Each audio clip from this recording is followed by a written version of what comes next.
संघाचं नाव काय? हिंद माताला आता पाणी तुंबणार नाही असं त्यांनी लिहिलंय आणि ह्याच्याकरता मी काम केलं त्याला माहितीच नाहीये. ते काम आदित्यजी ठाकरेंनी केलेलं आहे. चारित्र्यहीन उमेदवार कुठच्याही महिलेला आवडत नाही. त्यामुळे अनिल देसाई आणि राहुल शेवाळे यांना महिलांनी कम्पेअर करावं आणि मग मतदान करा. लोकांना असं कुठेतरी वाटतं बाळासाहेबांची जी शिवसेना होती उद्धवजींच्या वडिलांची ती खरं उद्धवजींकडे राईटफुली पाहिजे, ती चुकून दुसऱ्यांनी छळ कपट करून पळवली आहे. नमस्कार, आपण आलो आहे दक्षिण मध्य मुंबई मतदारसंघामध्ये दादर या परिसरामध्ये. या ठिकाणी शिवसेना उद्धव ठाकरे गटाचे अनिल देसाई उमेदवार आहेत आणि त्यांच्या विरोधात राहुल शेवाळे जे पूर्वाश्रमी उद्धवसाहेब ठाकरेंबरोबरच होते, आता ते एकनाथ शिंदे गटामध्ये गेलेले आहेत. आणि माझ्यासोबत बोलण्यासाठी आहेत विशाखा राऊत मॅडम, ज्या पूर्वी मुंबई महापालिकेच्या महापौर होत्या, माजी आमदारही आहेत. ताई, बाळासाहेब ठाकरेंच्या पश्चात शिवसेना फुटली आणि बराच मोठा गट निघून गेलेला आहे तिकडे आणि त्यानंतर ही पहिलंच इलेक्शन येतं आहे. तर काय शिवसैनिकांमध्ये भावना आहे तुमच्यासारख्या बघा आमदार फुटले, शिवसैनिक आहे तिकडेच आहे. आमदार आणि खासदार फुटले आणि ते कोणाच्या जीवावर निवडून आले? ते स्वतःच्या चेहऱ्यामुळे निवडून आले नाहीत. ते शिवसेना ही 4 अक्षरं आणि सर्व कार्यकर्ते मागे होते म्हणून निवडून आले. आता ते त्यांच्या फायद्यासाठी गेलेले आहेत. शिवसैनिक आहे तिथे, त्यामुळे आम्हाला भीती नाही. जिथपर्यंत आमचा शिवसैनिक आमच्या बरोबर आहे, महिला आणि पुरुष, तिथपर्यंत आम्हाला कोणाचीही भीती नाही. जे पलीकडचे जे उमेदवार आहेत राहुल शेवाळे, ते पूर्वी महापालिकेत होते, तुम्ही महापालिकेत काम केलं आहे, त्यांनी बऱ्यापैकी माया जमवलेली आहे आणि ते असं दाखवतात की त्यांचं या मतदारसंघात काम आहे. तर त्यांचं तथाकथित काम आणि आपली म्हणजे जे मराठी लोकांमध्ये जी भावना आहे की हे जे गद्दार आहेत किंवा फोके जे काय आपण नावं त्यांना ठेवतो, तर मतदारांची भावना त्यांच्या तथाकथित कामाच्या पाठी असेल की शिवसेनेच्या निष्ठे? बघा, मी आमदार आणि नगरसेवक असून मला माझ्या विभागात राहुल शेवाळेंनी त्याचा फंड कुठे वापरले हे मला माहित नाहीये. मला जर आमदार आणि नगरसेविका असून माहित नाहीये, शाखा प्रमुखाला माहित नाहीये, कार्यकर्त्यांना माहित नाही. तुम्ही कुठच्याही कार्यकर्त्याला विचारा की तुझ्या वाडीत, तुझ्या चाळीत, तुझ्या बिल्डिंग मध्ये राहुल शेवाळेंनी काम केलंय का? तुम्हाला जर उत्तर मिळालं ना हो म्हणून, तर मी काही हरी. त्यांनी त्याचा कार्य अहवाल जो वाटलाय निवडणूक म्हणजे त्याचे फॉर्म भरायच्या आधी तो कार्य अहवाल छापलाय ना, त्याच्यामध्ये अर्धी कामं आमचीच आहेत जी त्यांनी त्याच्या नावावर खपवली आहे. हिंद माताला आता पाणी तुंबणार नाही असं त्यांनी लिहिलंय आणि ह्याच्याकरता मी काम केलं त्याला माहितीच नाहीये. ते काम आदित्यजी ठाकरेंनी केलेलं आहे आणि माहीम बीच जो आदित्यजी ठाकरे यांनी केलेला आहे तो त्यांनी आपल्या नावावर खपवला आहे. कळलं? त्यामुळे दुसऱ्यांचं काम हे माझं काम आहे असं दाखवून त्यांनी त्यांचा कार्य अहवाल बनवलेला आहे आणि वर अनिल देसाईंना सांगतोय की तुमचा फंड तुम्ही कुठे वापरला याची आम्हाला पोचपावती दे. आधी पहिले त्यांनी सांगावं की त्यांनी कुठे त्याचा फंड वापरला. आम्हाला कोणालाही माहित नाही. त्यांनी किती वेळा आमच्या शाखेत आलाय खासदार असताना. त्यांनी तुम्ही या सगळ्यांना विचारावं, सगळे जण म्हणतील तो 5 वर्षात कधीही शाखेत आला नाही. त्यांनी आमच्या शाखेमध्ये जनता दरबार जे सन्माननीय मनोहर जोशीजी करायचे, जनता दरबार CM असताना सुद्धा ते जेव्हा वेळ द्यायचे 5 मिनिटं आधी आम्ही हजर राहायचो. त्यांनी 9 टायमिंग सांगितलं की 9ला ते हजर राहायचे. राहुल शेवाळे 9 सांगतात आणि 11ला हजर होतात किंवा हजरच होत नाही. मागच्या वेळच्या एका जनता दरबारामध्ये आम्ही तोंडावर पडायची वेळ आली, लोक लाईनीमध्ये उभे आहेत आपले निवेदन घेऊन आणि राहुल शेवाळे येत आहेत. शेवटला यांनी आमचा शाखा प्रमुख आहे अजित कदम, त्यांनी राहुल शेवाळेला फोन केला. त्याच्या PA त्यांनी उचललाच नाही, त्याच्या PAनी उचलला. तो म्हणाला आता निघतोय आम्ही. मग यांनी विचारलं कुठून निघतोय? तो म्हणतो आता दिल्ली एअरपोर्टवर आहोत आणि विमानातनं आता आम्ही निघतोय. आम्ही माफी मागून सगळ्या जनतेला परत पाठवू आणि ह्या विभागाला आहे ना मनोहर जोशीजींची जनता दरबाराची सवय आहे. सर टाइम देतील तेव्हा यायचे आणि त्यांचे प्रश्न CM असो किंवा लोकसभेचे अध्यक्ष असो, जेवढे प्रश्न त्यांच्याकडे गेले त्यांनी ते सोडवायचा प्रयत्न केला. राहुल शेवाळेंनी प्रश्नच हातात घेतले नाही. राहुल शेवाळेंना उद्धव ठाकरेंनी इतकं सारं दिलं, म्हणजे कदाचित तुम्हालाही दिलं नसेल इतकं, त्यांना स्थायी समितीसारखं पद दिलं, खासदार बनवलं, आमदार बनवलं, आणि तरीही ते तिकडे गेले. तर बघा काय कारण काय त्यांचं, हे बघा काय झालंय, एकदा एखाद्या वाघाने रक्त चाटलं ना की तो रक्त शोधत शोधत शोधत गावात जातो, तसं त्यांनी पैसा चाखलाय. अच्छा. शिवसेनेमुळे त्यांना, आणि तुम्ही बघा ॲज अ रूल बघा की जे स्टँडिंग कमिटी चेअरमन होते, ज्यांनी शिवसेनेच्या नावावर माया जमवली, तेच लोक उद्धवजींना सोडून घेतले. उदाहरण देते मी तुम्हाला. राहुल शेवाळे, सदा सरवणकर आहे, यशवंत जाधव आहे, वायकर आहे, हे चौघही जे आहेत ना, त्यांनी माया जमवली स्टँडिंग कमिटी चेअरमन पद घेऊन. कोणी 4 वर्ष, कोणी 3 वर्ष, कोणी 2 वर्ष, कोणी 5 वर्ष असे ते स्टँडिंग कमिटीचे चेअरमन राहिले. आपली तुंबडी भरली आणि आता इथे काही मिळणार नाही, म्हणजे आमच्याकडे काही आता सत्ता नाहीये, त्यामुळे आपल्याला इथे काही मिळणार नाही ना, म्हणून आपल्या फायद्याकरता ते समोर गेलेले. बरोबर. ते दुसरं एक कारण सांगतात ते, किंवा एकनाथ शिंदे आणि त्यांच्याबरोबर गेलेले 40 लोक असतील, की आम्ही बाळासाहेबांच्या हिंदुत्वाचं रक्षण करण्यासाठी आलो. तर त्यांचं जे खरंच हिंदुत्व जे आहे ते किती खरं आहे? आता तुम्ही मला सांगा, कोणी म्हणेल का मी पैसे कमवायला समोर गेलोय? बरोबर. कोणी नाही कबूल करणार. ते असंच सांगणार, काहीतरी पळवाट सोडून शोधून देणार. आजही आम्ही सगळे हिंदुत्वाची चिकटून आहोत. बघा सगळ्यांच्या गळ्यात काय, सगळे हिंदुत्ववादी आहेत इकडे. तुम्हाला प्रयत्न झाला असेल ना आमिष दाखवण्याचा? आम्हाला त्यांनी ना माणसं हुरकून, आम्हाला ईडी नाही लावता येणार ना त्यांना. अच्छा. ज्यांनी स्टँडिंग मध्ये माया कमवली त्यांना ईडीची भीती दाखवून तिकडे नेलाय. बरोबर. कळलं? ईडीची, इन्कम टॅक्स, व्हॉट एव्हरची भीती दाखवून त्यांना तिकडे नेलेलं आहे. त्यामुळे मी ह्याच्याकरता गेलो आणि त्याच्याकरता, सरळ बोला ना, ईडीच्या भीतीने आम्ही गेलो. हिंमत असेल तर बोलावं त्याने की ईडीच्या भीतीमुळे आम्ही तिथे गेलो. कशाला टाकायला जाऊन भांड लपवतायत. बरोबर आहे ना. राहुल शेवाळेंवर एक महिला संदर्भात एक केस होती. आता तुम्ही सगळ्या महिलाच आहात, तर तिथे आपला अर्धा मतदार तर महिलांचाच असतो. तर महिलांमध्ये त्या संदर्भात काय भावना आहे? बघा, कुठच्याही महिलेला चारित्र्यवान उमेदवार लागतो. चारित्र्यहीन उमेदवार कुठच्याही महिलेला आवडत नाही. बरोबर. त्यामुळे अनिल देसाई आणि राहुल शेवाळे यांना महिलांनी कम्पेअर करावं आणि मग मतदान करावं. आणि मला ह्याच्यापेक्षा जास्त त्या बाबतीत बोलता येणार नाही, कारण तो एक वेगळा विषय आहे.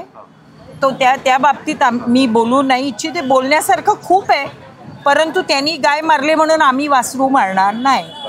आता अनिल देसाई साहेब इथं या मतदारसंघात पहिल्यांदाच येत आहेत, तर म्हणजे तशा अर्थाने ते नवीन आहेत या मतदारसंघात. तर त्याविषयी म्हणजे लोकांना अपील, म्हणजे त्यांच्याविषयी सहानुभूती आहे का? बघा, अनिल देसाई नवीन आहे, राहुल शेवाळे पण नवीनच होता ना. राहुल शेवाळे काय आमच्या विभागातला नव्हता, तो चेंबूरच्या एका टोकाला BRC अणुशक्ती नगरला, तरी आम्ही त्याला इथे एक्सेप्ट केला ना. बरोबर. आम्ही म्हटलं का हा बाहेरचा आहे म्हणून. बरोबर. मग आता अनिल देसाईला तो का बाहेरचा म्हणतो? तो सुद्धा एका टोकाचा आहे, अणुशक्ती नगरचा. मग त्याला आम्ही दादर, माहीम, नायगाव, सायन सगळ्यांनी एक्सेप्ट केलं ना. मग अनिल देसाईला एक्सेप्ट करायला काय? आता राहुल गांधी राहतो दिल्लीत, ओके, तो वायनाड मधनं निवडून येतो, तो रायबरेली, अमेठी, म्हणजे असं काही नाही आहे की तुम्हाला त्याच मतदारसंघातले पाहिजे. तुम्ही बाहेर नाही निवडणूक लढू शकता. असं काही नाही की मी ज्या मतदारसंघात राहते तिकडचंच मी लढायचं, बाकीचं लढायचं नाही, असं काही रूल नाही आहे. आता मला लोकांचा जो मतदारांचा जो प्रतिसाद असेल प्रचारामध्ये, त्यातला फरक काय, म्हणजे तुम्हाला कसा प्रतिसाद मिळतोय, त्यांना कसा मिळतोय? बघा, मी 2 उदाहरणं देते. परवाच्या दिवशी त्या मागच्या गल्लीमध्ये, म्हणजे आता आम्ही जिकडनं आलो, भिकोबा वामन पाठारे मार्ग, आणि तिकडनं आम्ही जेव्हा आमचे कार्यकर्ते पत्रक द्यायला गेले त्यावेळेला त्यांनी विचारलं आमच्या कार्यकर्त्यांनी, तुम्ही का आलेत? तर त्यांनी सांगितलं की आम्ही पक्षाचा प्रचार करायला. ते म्हणाले शिवसेनेचा प्रचार करायला आलो. तर त्यांनी म्हटलं कुठच्या शिवसेनेचा? जर का तुम्ही शिंदेच्या शिवसेनेचे असाल तर चालते वा, उद्धव बाळासाहेब ठाकरेंचे असेल तर आम्ही तुमचं पत्रक घेतो. आणि त्यांनी पत्रक घेतलं. त्यांच्या कार्यकर्त्यांना राहुल शेवाळेंच्या कार्यकर्त्यांना हो, तिकडे ते लोक सुद्धा बोलले गद्दारांना आम्ही मतदान करणार नाही. असे लोक बोलतायत. आम्ही त्यांना सांगायला जात नाहीये. आम्ही पत्रक दिल्याबरोबर समोरनं उत्स्फूर्त येत आहे लोकांकडनं की गद्दारांना आम्ही मतदान करणार नाही. बरोबर. आणि मोदी शहा यांच्याविषयी काय भावना आहे? कारण 2019ला त्यांची लाट होती. बघा 2014ला लाट होती. 2019ला ते पुलवामा आणि त्यानंतर बालाकोट झालं होतं. आणि आता त्यांनी श्रीराम मंदिरचा मुद्दा काढलाय. पण तो श्रीराम मंदिराचा मुद्दा म्हणजे जे माझं निरीक्षण आहे तो काय महाराष्ट्रात एवढं चालताना दिसत नाही. पण उद्धव ठाकरे आणि शरद पवार यांच्याबद्दल एक सहानुभूती म्हणजे असं माझं निरीक्षण. उद्धव ठाकरेंबद्दल सहानुभूती आहे कारण उद्धवजींना पाठीत खंजीर खुपसून लोक गेले. 40 आमदार आणि खासदार त्यांच्या पाठीत खंजीर खुपसून गेले. आणि म्हणून उद्धव साहेबांना म्हणजे लोकांना हे कळतंय की शिवसेना ही उद्धव साहेबांच्या वडिलांची. म्हणजे कसं आहे डॉक्टरचा मुलगा डॉक्टर, माझी डिस्पेन्सरी मी माझ्या मुलालाच देतो. डॉक्टर असो किंवा वकील असो, मी माझं ऑफिस माझ्या मुलालाच देतो. मी बाहेरचं आणून घरात ठेवत नाही. त्यामुळे लोकांना असं कुठेतरी वाटतं बाळासाहेबांची जी शिवसेना होती उद्धवजींच्या वडिलांची ती खरं उद्धवजींकडे राईटफुली पाहिजे. ती चुकून दुसऱ्यांनी छळ कपट करून पळवली आहे. त्यामुळे ही जी सहानुभूती आहे ना लोकांमध्ये मोदींची लाट 14ला होती, 19ला थोडी होती. जी लाट वर जाते ना ती खाली पण येते. बरोबर. लाट काही कायम वर राहत नाही. लाट कधीतरी खाली येतेच ना. बरोबर. तसं आहे ते निसर्गाचा नियम आहे. जी लाट वर जाते ती फुटलीच खाली येऊन फुटलीच पाहिजे. तो निसर्गाचा नियम आज इथे लागू होतो. बरोबर. उद्धव ठाकरे साहेब 2.5 वर्ष मुख्यमंत्री होते आणि कोरोना काळात त्यांनी चांगलं काम केलं होतं. म्हणजे ते भले अंधभक्त BJP-वाल्यांना ते वाईट वाटत असेल, परंतु महाराष्ट्रातले जे सामान्य लोक आहेत ते उद्धव ठाकरेंवर खुश होते आणि त्यांना अचानक त्या पदावरून जावं लागलं. वर्षावरून मातोश्रीवर ज्यावेळी त्यांनी राजीनामा दिला आणि ते आले त्यावेळेस म्हणजे अख्खे मुंबई महाराष्ट्र हळहळले होते. तर ते जे त्यावेळेचं जे हळहळ नाही ते आता ह्या लोकसभा इलेक्शनमध्ये लोकांच्यामध्ये ते दिसतंय का कुठं? हा, मला असं वाटतंय की लोकांना त्यावेळेला जे लोकांनी बघितलं ना दृश्य की वर्षा सोडून आम्ही तर साक्षीदार आहोत. त्यांना म्हणजे त्यांचा चेहरा बघितला आम्हाला तेव्हा म्हणजे आम्ही इतक्या वर्ष त्यांच्याबरोबर राहिलोय. बॅगा भरून किती फटाफट आले. तर जनतेने सुद्धा ते बघितलं आणि लोकांना कुठेतरी वाईट वाटलं की यांना मुख्यमंत्री पद अर्ध्यावर सोडायला लागतंय. बरोबर. लोकांच्या मनात आजही ती चीड आहे. बरोबर. लोक बोलून दाखवत नाही तुघडपणे. भीतीमुळे असेल कशामुळे असेल मला माहिती नाही. बरोबर. परंतु लोकांच्या मनात ती चीड आहे आणि ती चीड आता मतदानाद्वारे ते दाखवून देणार आहे. बरोबर. मॅडम तुम्ही मुंबई महानगरपालिकेच्या महापौर होता आणि उद्धव साहेबांकडे शिवसेनेची सूत्र आल्यानंतर त्यांनी महापालिकेत ठेवायला सुरुवात केली आणि माझ्या माहितीनुसार त्या 90,000 कोटीपर्यंत ठेवी होत्या आणि त्या सगळ्या आता ह्यांनी मोडून टाकल्या. बघा मुंबईवर त्याचा काय परिणाम होईल? ऐका, मी जेव्हा महापौर होते 1997 साली त्यावेळेला अर्थसंकल्प -600 होता. अच्छा. -600 करोड 600 कोटी. मी जेव्हा हे होते त्यावेळेला आयुक्त होते गोखले आणि उपायुक्त होते सुबोध कुमार. त्यांनी खूप असं सगळीकडे करटेल करत तो बजेट सरप्लसमध्ये आणलं. अच्छा. आणि जेव्हा उद्धव साहेबांकडे आलं ना तेव्हा ते सरप्लस 2097ला मायनस होतं. 97-98 साधारण 2000ला. आणि तेव्हापासून जे प्लसमध्ये गेलं ना ते 90,000 कोटीपर्यंत प्लसमध्ये 90,000 कोटीच्या ठेवी होत्या. आणि त्या 90,000 कोटीच्या ठेवीमध्ये प्रॉव्हिडंट फंड पेन्शन ह्याचं पण एक अर्धा पार्ट होता तो आणि अर्धा पार्ट होता डिपॉझिट्स. आता तुम्ही बघा 945 कोटी ब्युटिफिकेशनवर वापरले. अच्छा. महानगरपालिकेने 945 कोटी ब्युटिफिकेशनवर वापरलाय. तुम्ही आता या गल्लीतनं आपण आलो कुठे ब्युटिफिकेशन दिसते? कुठे का गटाराची झाकणं निघाली आहेत. मग हे नाही आहे, लाद्या उखडलेले आहेत. बरोबर.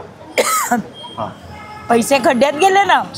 4 लाईट लावले बरोबर. झाडांना लाईट लावले हो त्या ते पर्यावरणाच्या विरोधात G20च्या आहे. वेळेला G20च्या हो, वेळेला हो बरोबर. असे पैसे उधळले हो कळलं.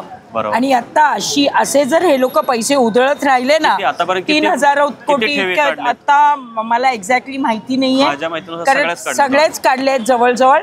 आयुक्त सांगत नाही अच्छा कारण आयुक्त सुद्धा त्यांच्या इतकाच त्याचा कल्प्रिट आहे ना. हो. त्यांनी का काढायचं काय त्याचे बरोबर. पैसे होते. बरोबर. आता असेच जर पैसे उधळत राहिले ना हा. तर उद्या आहे ना त्या महानगरपालिकेला गोदरेजला मोठ्या कुलपाची ऑर्डर द्यायला लागेल की आता महानगरपालिका बंद. उद्या लोकांचे पगार देता येणार नाहीत. हो. महानगरपालिकेच्या एम्प्लॉईजचे पगार देता येणार नाही. हे कशाला ड्रेनेज लाईन हो. सुएज लाईन हो. पाण्याची लाईन हो. उद्या जर का बदलायची वेळ आली ना आणि नागरिकांनी डिमांड केली ना तर महानगरपालिकेकडे पैसे नसतील. इतकी वाईट परिस्थिती आज महानगरपालिकेवर आली आहे. बरोबर. 945 कोटी जर ब्युटिफिकेशन आणि जे खड्ड्यात गेले पाण्यात गेले खड्ड्यात गेले काही म्हणा कंत्राटदारांचे ते जर कॉन्ट्रॅक्टदारांची पोटं भरली जर का ते 945 कोटी एखाद्या हॉस्पिटलवर आपण खर्च केले असते KEM असो नायर असो सायन असो तर लोकांना रुग्णांना जास्त चांगली सेवा मिळाली असते. बरोबर. हे पैसे खड्ड्यात गेले बरोबर. आणि ह्याचं उत्तर शिंदेनं द्यायला लागलं. धन्यवाद मॅडम तुम्ही एवढ्या श्रीमान बाळासाहेब ठाकरे यांचा. अशाच आणखी महत्त्वाच्या घडामोडींसाठी लय भारीच्या यूट्यूब आणि फेसबुक पेजला लाईक, शेअर आणि सबस्क्राईब करा.